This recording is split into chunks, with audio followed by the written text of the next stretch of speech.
உணவு போடுங்க, போடுற உணவையாச்சும் தரமா போடுங்க அப்படின்னு நாங்க கேட்டோம். முடியாதுன்னு தொடர்ந்து நிர்வாகம் சொல்லிட்டு இருந்துச்சு. இந்த கல்வியாண்டு தொடங்கினதிலிருந்து இந்திய மாணவர் சங்க மாணவர்களும் தமிழ் மாணவர் மன்ற மாணவர்களும் தரமான உணவு வேணும்னு கோரிக்கையை வைத்தோம்.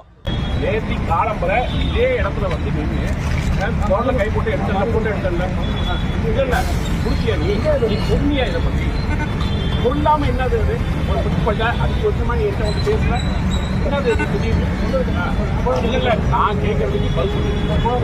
இப்ப போராட்டம் பண்றாரு ஈஸ்வரமூர்த்தி. அவனோட தனிப்பட்ட கட்சி ரீதியான இது எல்லாத்துக்குமே அவன் வந்து இதை வச்சு ஒரு ப்ரொமோஷன் மாதிரி பண்ணிட்டு இருக்கான். இங்க 561 மாணவர்கள் வந்து கையெழுத்து போட்டு கொடுத்திருக்காங்க சாப்பாடு நல்லா தான் இருக்குன்னு. அது இல்லாம போன கடந்த 2 வருஷம் பீஸ இந்த வருஷம் தான் கட்டிருக்கான். அது இப்போ இந்த போராட்டம் ஆரம்பிக்கணுமே அப்படின்னு சொல்லி இந்த வருஷம் தான் கட்டிருக்கான். அதுக்கான ஆதாரமும் எங்கிட்ட இருக்கு.